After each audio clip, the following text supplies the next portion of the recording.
Okay, to begin again, I can see that my analogy comparing the soul to an organ within a multidimensional psychic structure of the entity is confusing you.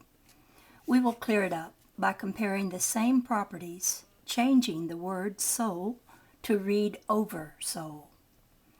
As earlier mentioned, and simply following the analogy, each self has its own soul within the oversoul, and the oversoul is itself a part of the entity's multidimensional structure.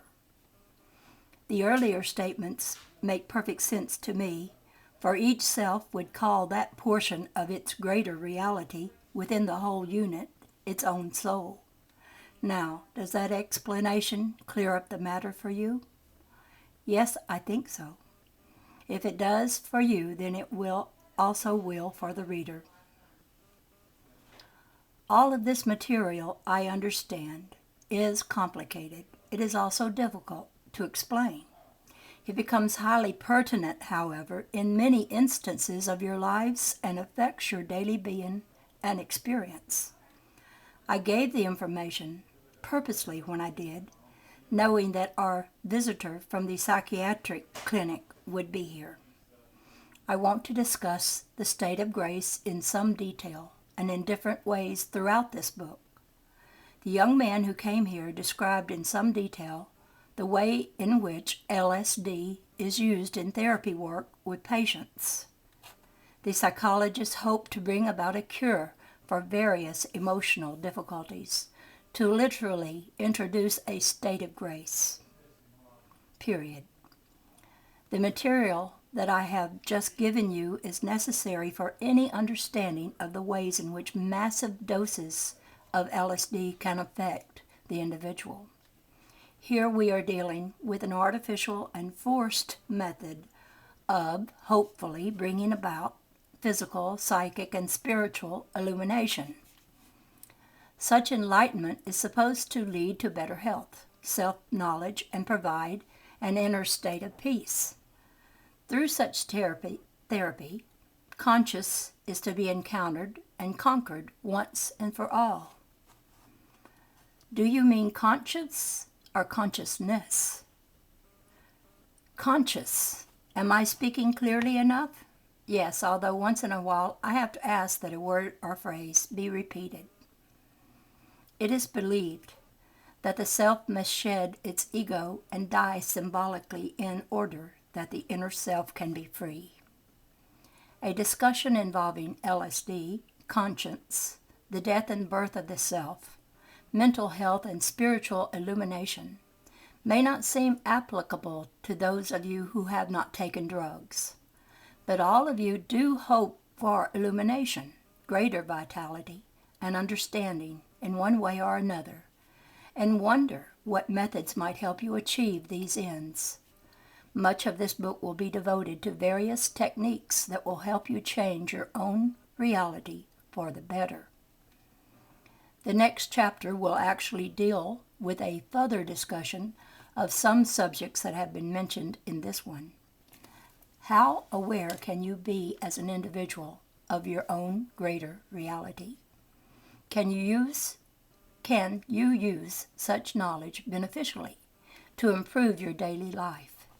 If you are in serious difficulty, can LSD with therapy help you? Can a chemical open up the doorways to the soul? Now, end of chapter. Your time was not sidetracked the other evening. That is not for dictation. Okay, that was just something. Let me skip on down to part 2. Your body as your own unique living sculpture. Your life as your most intimate work of art, and the nature of creativity as it applies to your personal experience. Chapter 10. The nature of spontaneous illumination, and the nature of enforced illumination, the soul in chemical clothes. Next chapter. The nature of spontaneous illumination, and the nature of enforced illumination, The soul in chemical clothes. Now you may take a break and we will then begin. Now, the young man, an assistant to a famous doctor, wrote and requested a session. He came here a few evenings ago, and then attended Rupert's class the next night. I spoke to him on both occasions. He had been working with the drugs in a therapeutic framework for some time. Before this, he had wandered through India, finally following a guru. He left the guru to follow the doctor. Like many young men all through the ages, he was on his individual journey, looking for truth, overturning all stones in an effort to find those methods that would help him discover, in capitals, the way. Meditation had brought him some enlightenment, yet the guru in India told him that he must follow blindly in obedience. The doctor offered greater freedom and the hope that perhaps chemically the doors to truth, within his own soul at least, could be opened. So our searcher returned to this country and became part of a large organization. He saw the sick, unhappy, and neurotic brought to this new temple of truth in which chemicals take the place, say, of communion, of bread. He felt that some good had been done, yet he also feared that some unnecessary and dangerous tampering might also be accomplished. He himself took drugs under controlled conditions several times, first small doses and then larger ones. He encountered some particularly frightening material. The doctor suggested that he face himself by taking another massive dose, and though he did not want to, he acquiesced. The experience was so shattering that he pleaded for a counter drug, knowing as he did so that this was against all the rules. The drug was refused him in any case. He said that he was glad that he was forced to see the thing through, yet grave doubts brought him here and will finally lead him into other areas away from such therapy. Many have come to me or written about bad trips, the young especially, always great searchers after truth, and very tempted to look at the chemical LSD now as the latest method of finding it. I am not speaking of marijuana at all, which is a different thing altogether, and is a natural product of the earth. I am talking about a chemical that is a result of your technological knowledge. When you are fairly happy and content in your daily life, you can be said to be in a state of grace. On those occasions when you feel at one with the universe, or come upon an exceptional experience in which you seem to go beyond yourself, you can be said to be in a state of illumination, and this has many degrees and levels. In any such state, your physical health benefits, generally speaking, though there may be some beliefs blocking in that direction.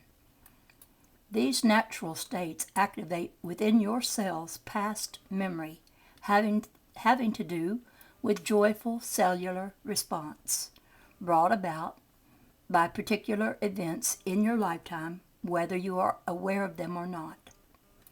This personal kind of cellular memory, in turn, triggers other layers within the cells to varying degrees.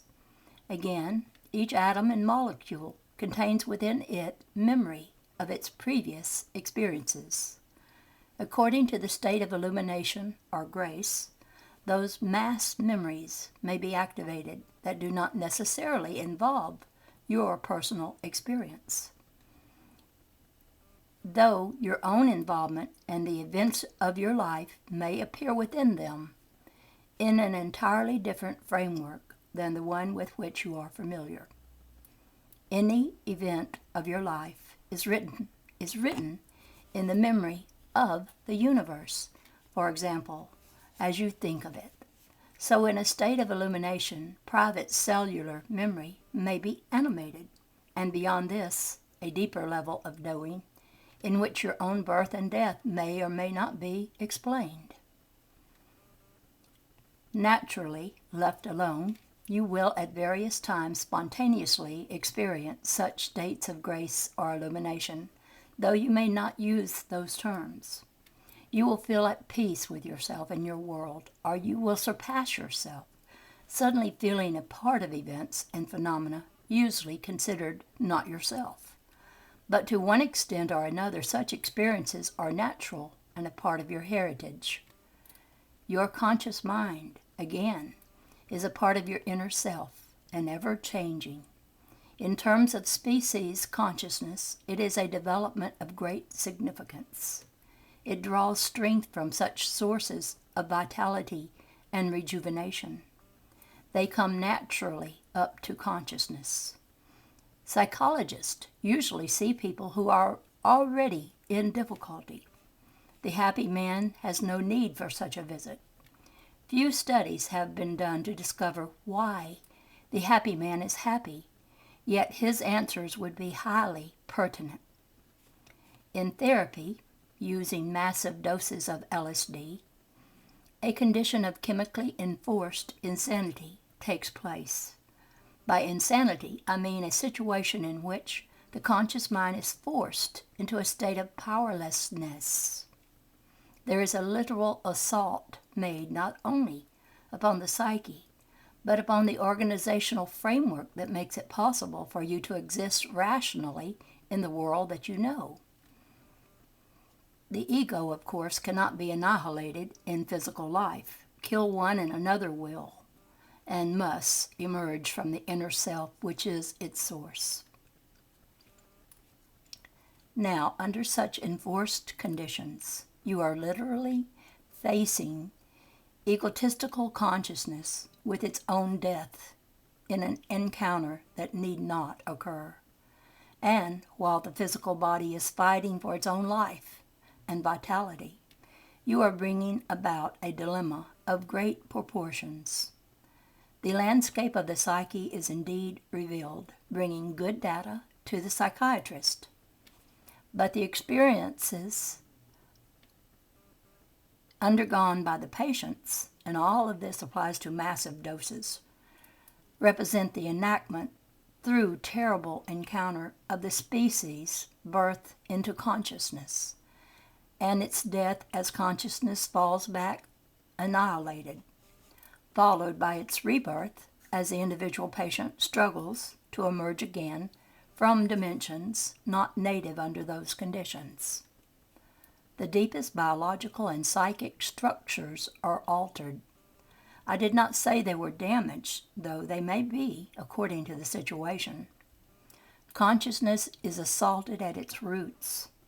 When periods of transcendence are felt under such conditions, they represent the psychic birth of a new personality from the sources of the old, and from the death, physically, of the old. No, not physically. And from the death, psychically, of the old. In some cases, the genetic messages have changed in that they are different. This is a psychic slaying of a technological framework. Under LSD, you are highly suggestible. If you are told that the ego must die, then you will kill it. You will telepathically follow the ideas of your guide under even the best of conditions. The psychic rebirth may leave you with a completely new set of problems, rising on the bed of the old, and as yet undecipherable. The new ego is quite aware of the conditions of its birth. It knows it was born out of the death of its predecessor, and for all its feelings of transcendent joy, natural enough at its birth, it fears that annihilation from which it sprang. The natural creature integrity is not the same. The physical world will never be trusted in quite the same way. The alliance with it is not as secure. The self that was born into the body and grew with it has gone, and another self has risen from that previous organization. Now, such self-changes happen naturally as life progresses, and when the self modulates at any given time, it is different from what it was. When this occurs all by itself, it is an innate reflection of the psyche's creativity and happens with its own rhythm, connected to seasons of the mind and blood and consciousness and cells in ways that you do not yet understand. But the whole structure and its subsidiary relationships change together, and the conscious mind is able to assimilate what is happening. You grow and live through deaths that happen in you constantly, and travel through births within your lifetime that you do not comprehend. Such massive doses of LSD chemically activate all levels of cellular memory to such an extent that in certain terms they are no longer in charge of themselves, and the memories can then emerge unpredictably when the system is under stress. The fine biological and psychological alliance is now weakened. Now, it is only because you believe that the ego is such a stepchild of the self that you go to such great lengths to bring out inner knowledge. It is just because individuals are not aware of the resiliency of their own consciousness that they agree to such proceedings. So patient and therapist share the belief that the conscious mind does not have easy access to the needed knowledge.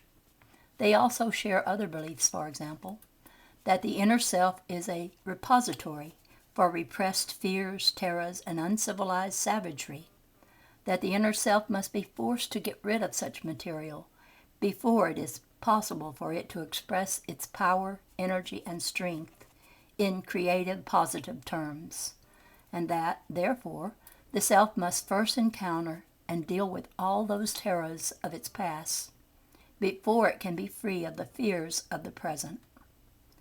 Now, this is simply another system of belief in which patient and therapists operate. The spontaneity of such sessions do indeed seem to present psychiatrists and psychologists with a map of the psyche. Statistically, the individual experience, while different, will of course follow a pattern, the pattern of beliefs consciously acknowledged and telepathically reacted to. Beneath this, a definite, though distorted, landscape of the psyche can be glimpsed in symbols. These symbols are consciousness's attempt to portray cellular memory. Psychic motion always excites the molecules. The latent, easily flowing, innate knowledge of the molecules builds up the knowledge of the cells. They work smoothly together. Under the enforced psychic assault of massive doses of LSD, the very comprehension of the molecules tries to split open. Now, this is not something you can physically perceive. Cellular integrity itself can be threatened. Rupert is quite right in thinking that this is far worse than any physical shock therapy. Worst of all, there is no need for it. All of this treatment rests upon the ideal that the conscious mind is highly inadequate, that deep problems are unknown to it, that it is meant to be simply analytical and is unable to handle very intuitive or psychic material. Your beliefs alone make this so. Assaults upon your consciousness in such a manner challenge the stability of your species and insult the integrity of your creaturehood. You may say that such chemicals are natural because they exist within the reality that you know, but the body is equipped to deal with ingredients that come from the earth. Great doses of such artificial drugs are not easily assimilated and bring about biological confusion. Within their native framework, some American Indians use peyote in their own way, but not as gluttons shunning and annihilating their systems. They accept it as a natural ingredient belonging to their earthly structure. They do not try to blast themselves out of existence. They use it to increase the innate perceptions that they have. They become part of all that is, as they should, without dying, as they are. They are able to assimilate their knowledge, to purposefully direct it into both their individual lives and their social structure. They also use it within their own systems of belief, of course, in which their creaturehood is understood and taken for granted. The conscious mind is seen as a complement rather than a detriment to biological being. As mentioned earlier, there are, simply speaking, two schools of thought in current favor. One believes that the conscious mind and the intellect have all the answers, but to this school, this means that the conscious mind is analytical above all, and that it can find all the answers through reason alone. The other school believes that the answers are in feelings and emotion. Both are wrong. Intellect and feeling together make up your existence. But the fallacy is particularly in the belief that the aware mind must be analytical above all, as opposed to, for example, the understanding or assimilation of intuitive psychic knowledge. Neither school understands the flexibility and possibilities that are inherent within the conscious mind, and mankind has barely begun to use its potentials. Now I will end dictation. Do you have any questions? No. The material on your cat is there when you want it. And I am pleased with our contract.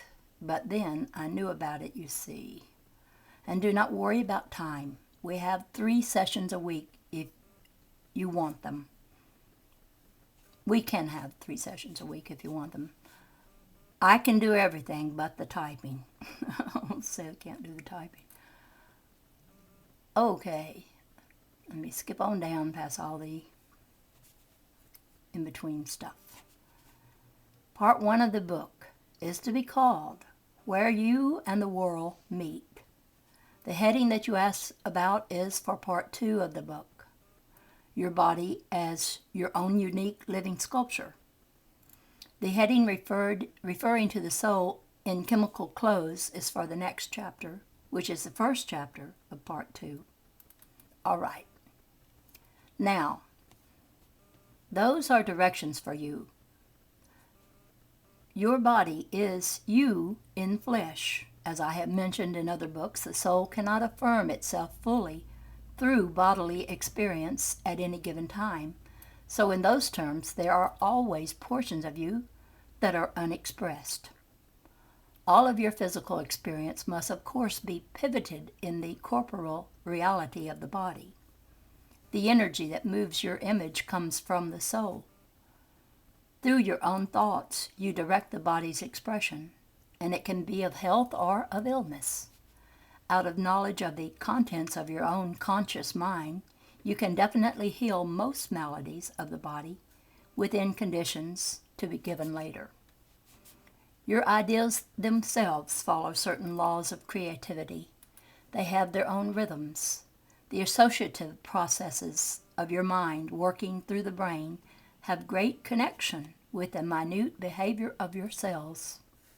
As you learn to use your thoughts, or even as they naturally change, resulting alterations take place within the cells. There is an orderly progression, an intimate relationship. When massive doses of LSD are used, you are artificially creating a disaster area from which you hope to salvage an efficient working self.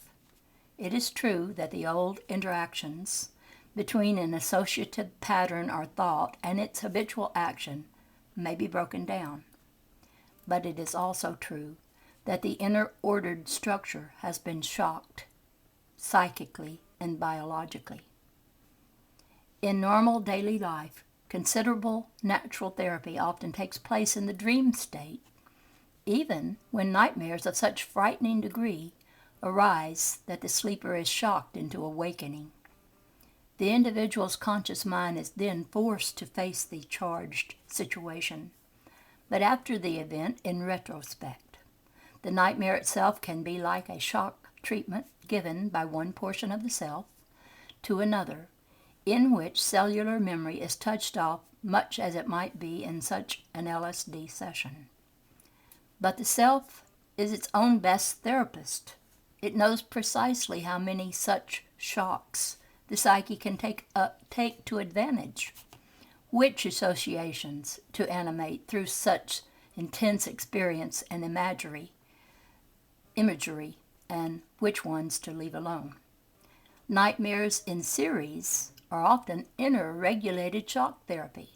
They may frighten the conscious self considerably, but after all it comes awake in its normal world, shaken perhaps but secure in the framework of the day.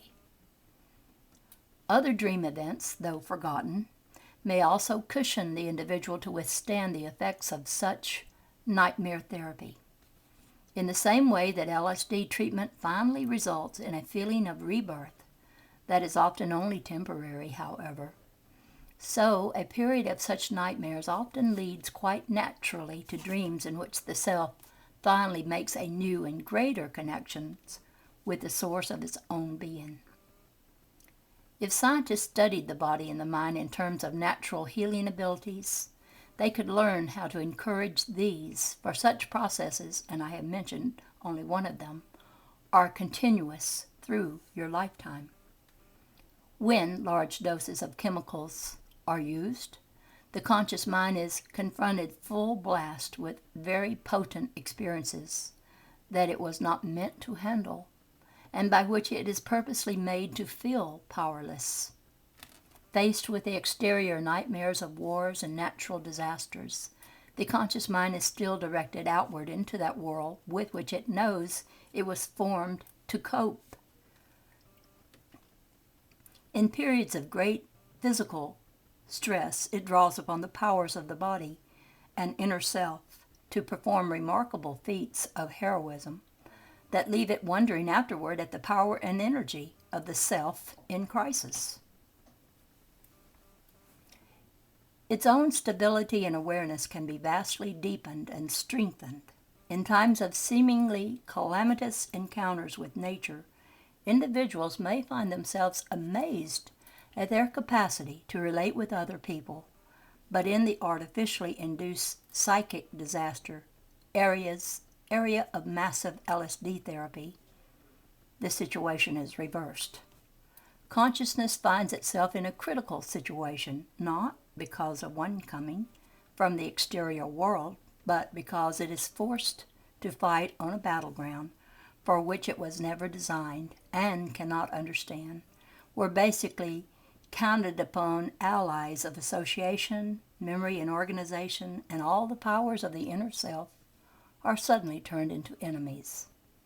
It is made vulnerable to all those forces it was meant to lead, while being stripped of its natural, logical abilities, indeed, of its very sense of identity.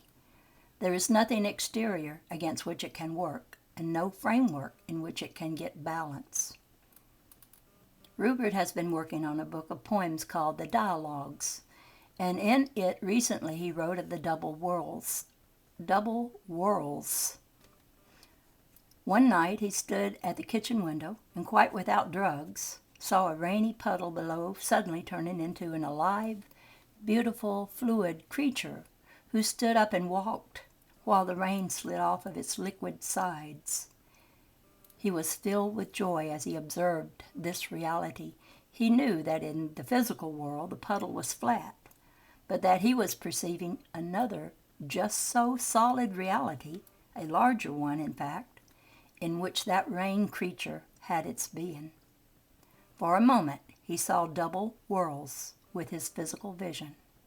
While the experience was exhilarating, it could have turned into a nightmare had his conscious mind not clearly understood. Had he walked outside, for example, and found himself encountering living creatures rising out of each rainy puddle, and if for the life of him he could not have turned the creatures back.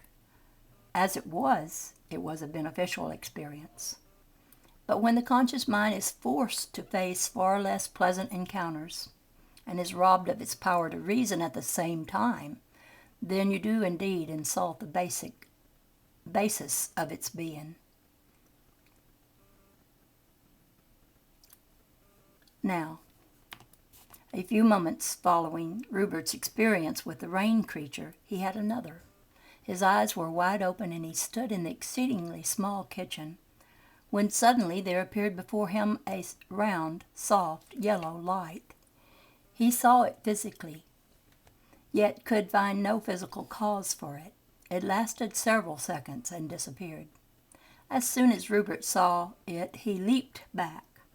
The last line in the poem he had completed just before dinner spoke of a light that would illuminate both worlds, one of the soul and one of the flesh.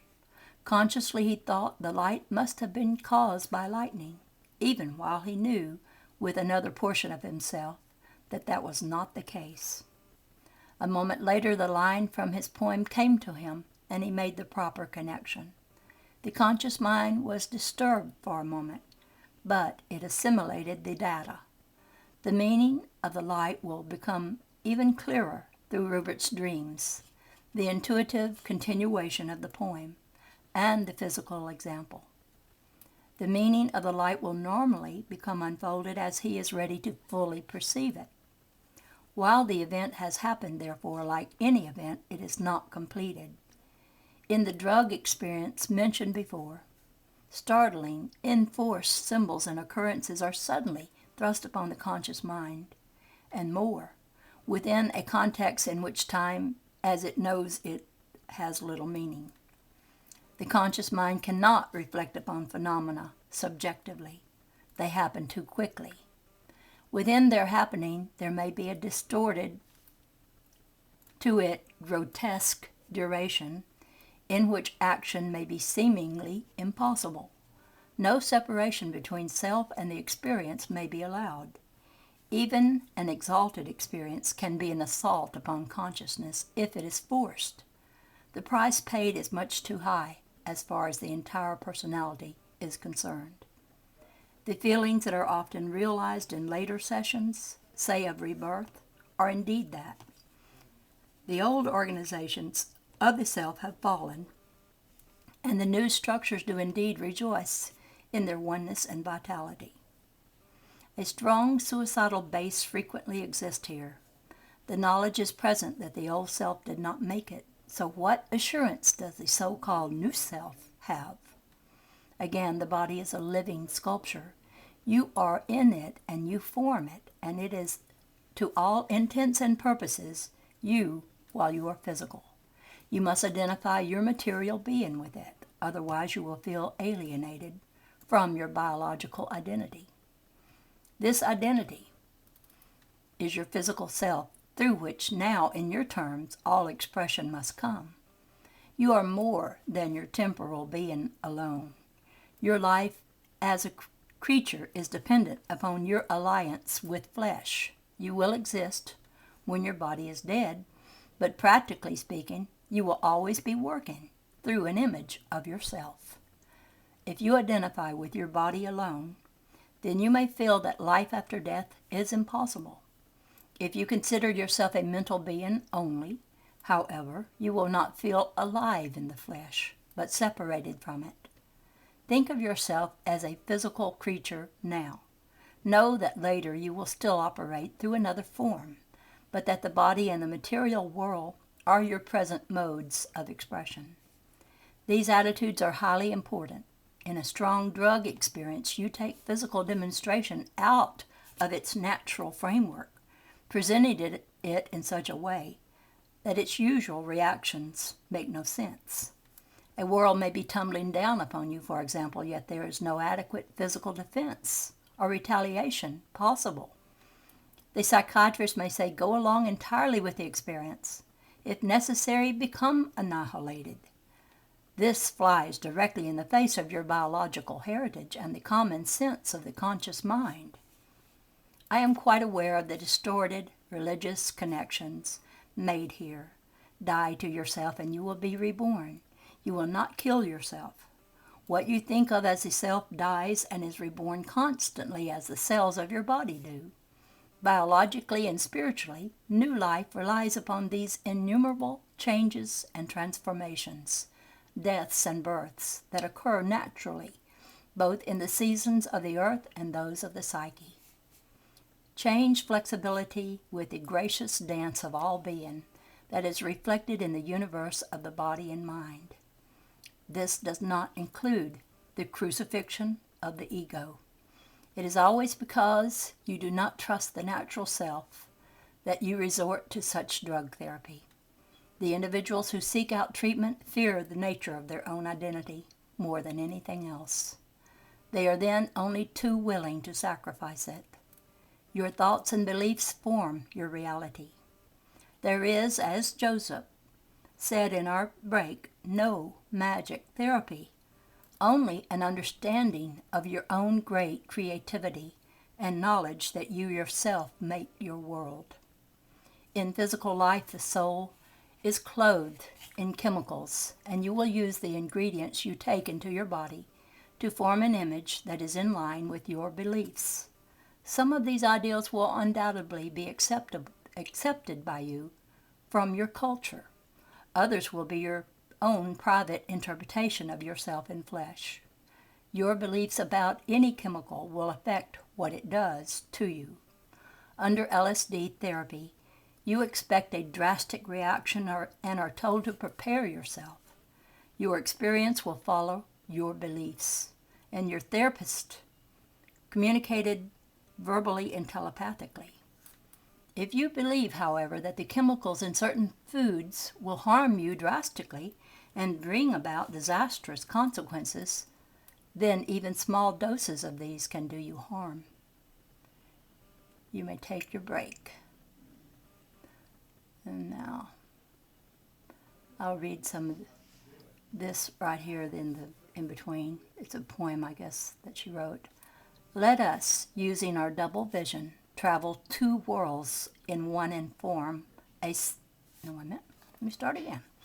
Let us, using our double vision, travel two worlds in one and form a single double song that splashes out in ripples of thought and blood that eddy, wrinkle, and wake through the double skies of our single universe and break into rainbow vows that sing soft lullabies and fall as light in both our worlds. And here's another one. The mortal self sometimes later says that light striking, what did it touch, and was it real? Just now I stood by the open kitchen window looking down again at the rainy street.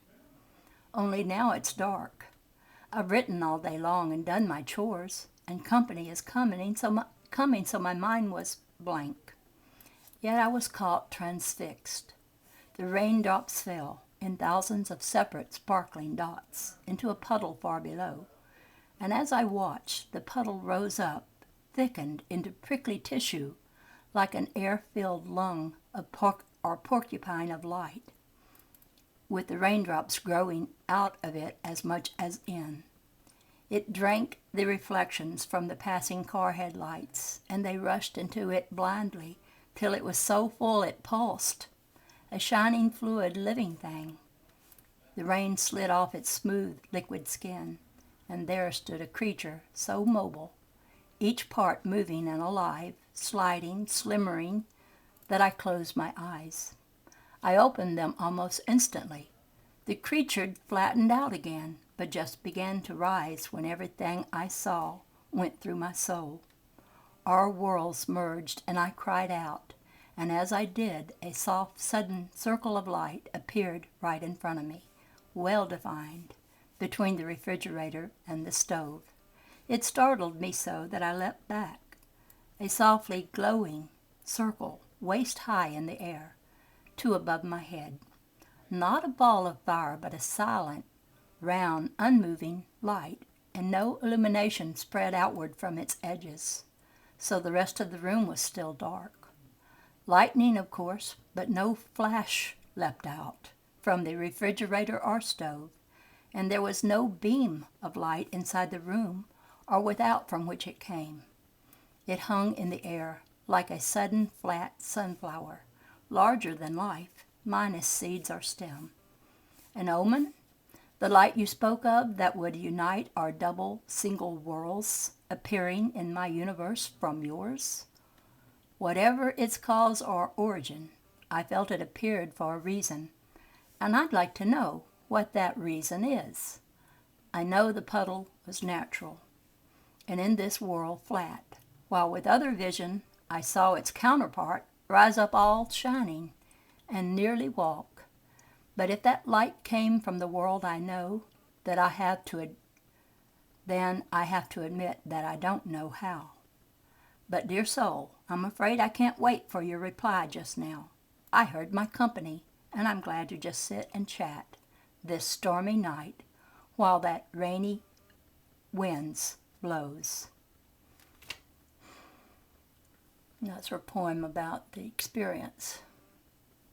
Now, in the normal cycle of the death and rebirth of cells, and the usual pattern in which the ego constantly changes, there is a smooth flow and no loss of orientation. Previous cellular memory is carried along easily from one cell generation to another. As mentioned earlier, what you call the ego is a portion of the inner identity that rises to face the world of physical existence. In the regular course of events, it will change into another ego. But while losing its dominant status, it will not die to itself. It will alter its organization as a part of the living psyche. Under enforced annihilation, there is a frantic attempt at reorganization as the inner self tries to send up alternate egos to handle the situation, and in those terms, the more egos you kill, the more will emerge.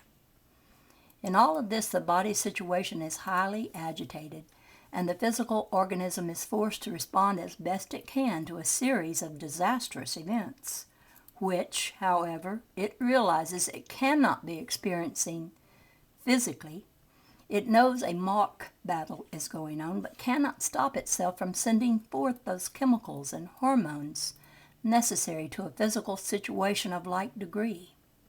There is a great wear and tear on the body, and an inexcusable exhaustion of its native energies.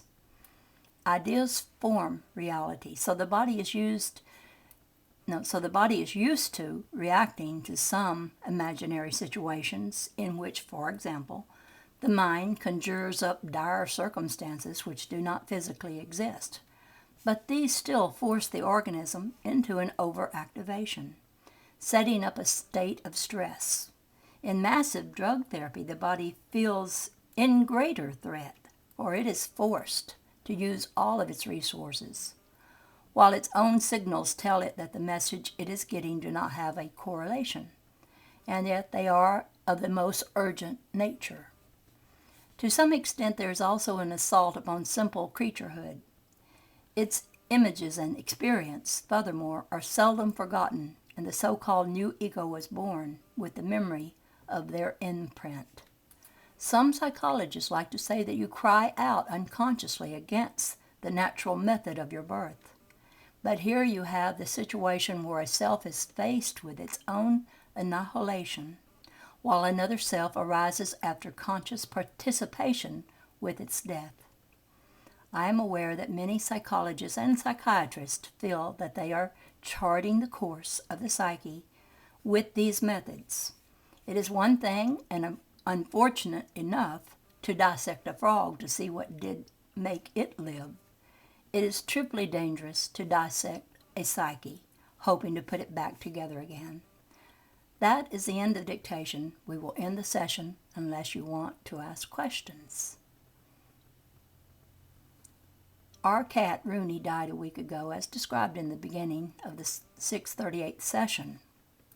This material is included because many correspondents have asked us about the roles pets can play in family groups and their belief systems. Seth's data proved to be unexpectedly penetrating and intimate, so much so that what follows is edited to some degree. Enough remains, however, to show that such relationships can be complicated indeed. Give us a moment. The cat would have died that winter. In your terms, it was a probable death. In a part of his reality, he did die that winter. In your reality, you kept him alive. He has been closed up on that in that house over there and went wild and terrified. The house in question, one of those decaying turn-of-the-century Victorian piles, had squatted on the corner diagonally across the street from us. Jane often sketched it from our living room window. 4 years ago this winter it was damaged by fire. The family living in it was moved and the shell boarded up, with Rumi, as a kitten, trapped inside. A passerby heard his cries days later and freed him. The house has since been torn down. More from Seth. Rupert was somewhat afraid of the cat, considering him wild and caged originally, as his own mother had been, in his interpretation. Rupert therefore felt obligated to help Rooney, who did not really have any love for him, just as in his earlier years he, Jane, had felt obligated to help his mother. The cat was aware of this in terms. He became heavy like Rupert's mother, but no longer threatening. You finally had it fixed. If Rupert's mother had been unable to bear a child, then Rupert would have had a different mother and a different background, granted that Rupert had come alive. The cat was a male. You and Rupert originally called it Katrina, however, when it was still a kitten. And before you finally, not Katrina, but Catherine, sorry. Let me catch up. However, when it was still a kitten and before you finally succeeded in coaxing it into your house, Rooney got into neighborhood scraps, as Rupert's father did in bars in various parts of the country. The cat knew of the identification but was willing to trade this for several years of additional physical life, in which he also learned to relate to gentleness for the first time. Rooney even learned to be on terms with another cat, Willie, your older cat, in his way served as mentor. Rupert's mother was very much afraid of cats, particularly black ones. Now and then Rooney and Rupert passed symptoms back and forth. The cat was not a passive receptor, however, and also learned from his encounters with your neighbor downstairs, who also has a cat. Many of Rupert's feelings about his mother are buried in Rumi's grave. Rumi, though, is free of a distrust that he had carried with him this time, having to do with his background in that house across the way, and was grateful for those additional years you gave him. He was also symbolic of Rupert's own harsh childhood, and to some extent then conquered simply through the natural passage of events. With the death of Rupert's mother last year, Rooney's purpose was fulfilled for Rupert. Rooney even did a final service, for through his death, Rupert faced the nature of pain and creaturehood that his mother's life had so frightened him of. That is enough, my heartiest wishes. Okay, and in the next one, because this is rather long, I will get into session 640. Okay, and I want to say that I don't think that the LSD was good. Never had thought that that would be good. Anything in a massive dose that assaults you. Unless there are special circumstances. Because I'm thinking also of Terence McKenna, who through his hallucinatory journeys with different drugs, quite a few different ones, he didn't do it for entertainment. He did it for research of his expanded self, and he's very erudite and very knowledgeable of things that I think the drugs helped him to know. Of course, Terence McKenna is no longer with us, but I love to listen to his many YouTube videos where people have recorded his words. And I think, wow, how could this man know so much when he was under the influence of drugs so often? But he also gives people good advice on how to take drugs and when, and what to be avoided as well. My only encounter with drugs was a brownie made with marijuana in it. And that was scary, but at first it wasn't. Because at first when I felt the effect of it, I was listening to Little Grandmother on a YouTube video, and I always loved listening to her, and everything she said was so profound. When I was under the influence of that, it was even more profound. But then, after it ended, I was back to my usual thoughts, and they were profound. And if I thought, oh gosh, I have a headache, then immediately I had a headache. Anything I thought, if I thought I feel nauseous, then I felt nauseous right away. No time at all it took to embody it. And it was scary. And I was told, you have to keep your mind off of things that are negative like that, because what that did was help me to see just how well our imagination works and how fast it can be.